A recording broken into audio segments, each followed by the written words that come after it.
പദ്ധതിയിൽ ലഭിച്ച വീട് വായ്പ തിരിച്ചടച്ചില്ലെന്ന പേരിൽ ഗ്രാമീൺ ബാങ്ക് ജപ്തി ചെയ്തു. കുറ്റിച്ചൽ മാറാൻകുഴി കിഴക്കേതിൽ വീട്ടിൽ ശുഭകുമാരിയുടെ വീടാണ് ഗ്രാമീൺ ബാങ്ക് കോട്ടൂർ ശാഖ ജപ്തി ചെയ്തത്. തിങ്കളാഴ്ച വൈകിട്ട് പോലീസുമായി എത്തിയ ബാങ്ക് അധികൃതർ കുടുംബത്തെ വീട്ടിൽ നിന്ന് പുറത്താക്കി സീൽ ചെയ്തു. വീട് ജപ്തി ചെയ്തതായി നോട്ടീസും പതിച്ചു. കുറ്റിച്ചൽ പഞ്ചായത്തിൽ നിന്ന് ലൈഫ് പദ്ധതിയിൽ അനുവദിച്ച വീടാണിത്. പൂർത്തിയാക്കാനായാണ് ഗ്രാമീൺ ബാങ്കിൽ നിന്ന് 5 ലക്ഷം രൂപ വായ്പ എടുത്തതെന്നും 3 ലക്ഷത്തിലേറെ തിരിച്ചടച്ചെന്നും കുടുംബം പറയുന്നു. ശുഭകുമാരിയുടെ ഭർത്താവ് സനൽ കൂലിപ്പണി ചെയ്താണ് കുടുംബം പുലർത്തുന്നത്. അടുത്തിടെ അസുഖം ബാധിച്ചതോടെ കൂലിപ്പണിക്ക് പോകാനാകുന്നില്ല. 2 ആൺമക്കളുടെ വിദ്യാഭ്യാസം ഉൾപ്പെടെയുള്ള കാര്യങ്ങൾക്കും ചികിത്സയ്ക്കും പണം കണ്ടെത്തുന്നതിനിടയിലെ വായ്പ യഥാസമയം അടയ്ക്കാനായില്ല. ഇതിനിടെ ജൂലൈയിൽ വായ്പ അടയ്ക്കാൻ സാവകാശം വേണമെന്നും ജപ്തി ഒഴിവാക്കി തരണമെന്നും കാണിച്ച് മുഖ്യമന്ത്രിക്ക് ഉൾപ്പെടെ നിവേദനം നൽകിയിരുന്നു. കേരള ഗ്രാമീൺ ബാങ്കിൽ നിന്നാണ് നമ്മൾ 5 ലക്ഷം രൂപ ലോൺ എടുത്തത്. അത് 3 ലക്ഷം വരെ അടച്ച് ഇപ്പോൾ ഒരു 12 ലക്ഷം രൂപ തിരിച്ചടയ്ക്കണമെന്ന് പറഞ്ഞുകൊണ്ടാണ് നമ്മുടെ വീട് ജപ്തി ചെയ്ത് പോയത്. എടുത്തത് 2016. ഇപ്പോൾ അവർക്ക് 3 ലക്ഷം ഒരുമിച്ച് മൊത്തം അടച്ചാലേ അവർ പറ്റുള്ളൂ എന്നാണ് പറയുന്നത്. കൊറോണയ്ക്ക് ശേഷം പണികളും കുറവ്, പിന്നെ ആകെ ബുദ്ധിമുട്ട്. പിന്നെ എൻ്റെ കാലിലൊരു കമ്പി കിടക്കുന്നുണ്ട്. അത് വലിയ ഭാരമുള്ള പണികളൊന്നും എടുക്കാൻ പറ്റുന്നില്ല. കാരണം നമ്മുടെ വർക്കുകൾ ആയിട്ട് ഈ മരത്തിൻ്റെ കൊത്തുപണിയാണ് ഞാൻ. അപ്പോൾ ആ വർക്കുകളില്ല, ഫീൽഡ് വളരെ കുറവ്. ഇത് കൊറോണയ്ക്ക് ശേഷം വർക്കുകളില്ലായിരുന്നു. അങ്ങനെ അടയ്ക്കാൻ പറ്റാത്തൊരു സ്റ്റേജായിപ്പോയി. നമ്മൾ 3 ലക്ഷം രൂപ കൊറോണയ്ക്ക് വരെ നമ്മൾ കറക്റ്റായിട്ട് അടച്ചു പോകുന്നതാണ്. കൊറോണ വരെയുള്ളത് 3 ലക്ഷം രൂപ അടച്ചു, 5 ലക്ഷം രൂപ നമ്മൾ ലോണായിട്ട് എടുത്തത്.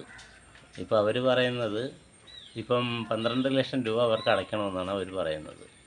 അവർ കഴിഞ്ഞ പ്രാവശ്യം വന്നിട്ട് പോയപ്പോഴത്തേക്കും അത് 8 ലക്ഷം രൂപയായിരുന്നു. കഴിഞ്ഞ പ്രാവശ്യം വന്നിട്ട് പോയപ്പോഴത്തേക്കും അത് ഒറ്റയടിക്കാണ് 10 ലക്ഷത്തിന് മുകളിൽ വന്നത്. ഈ പ്രാവശ്യം വന്നപ്പോഴത്തേക്ക് അവർ 12 ലക്ഷം രൂപ പറയുന്നു. നമുക്കിപ്പോൾ ഒന്നും ചെയ്യാൻ പറ്റുന്ന ഒരു സാഹചര്യമില്ല.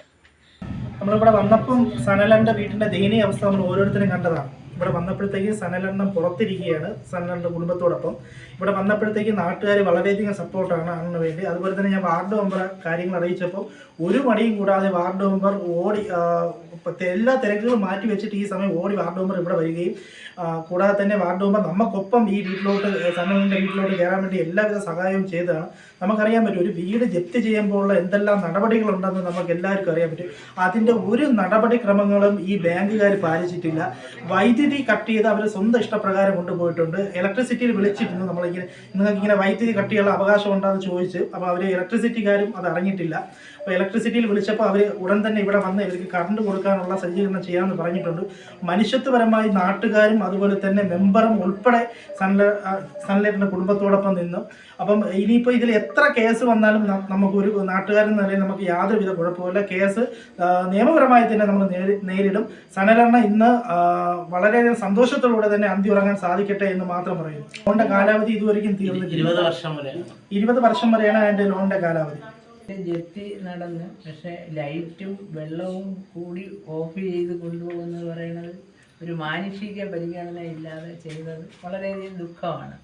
നമുക്ക് നമ്മളെ കൊണ്ടൊക്കുന്ന രീതിയിൽ നമ്മൾ പറഞ്ഞു നോക്കിയതാണ്. നിങ്ങൾക്കും അറിയാം, ഞാൻ സംസാരിച്ചവരോട്.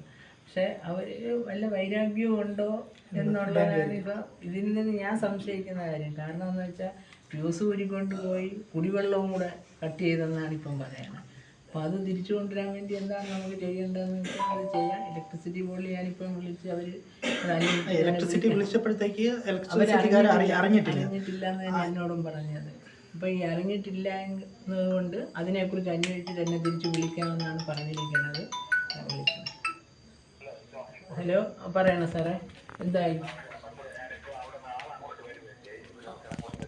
വന്ന ഫ്യൂസ് കൊടുക്കുമോ? ശരി, ഓക്കെ. ശരി സാർ. ശരി സാർ. അപ്പം KSEB ഇപ്പം വരും. അപ്പോൾ അവരാരും അറിഞ്ഞിട്ടില്ല എന്നാണ് പറഞ്ഞത്. അപ്പോൾ എന്തായാലും നമുക്ക് ലൈറ്റ് കിട്ടാനുള്ള ഏർപ്പാട് ഉണ്ടാവും.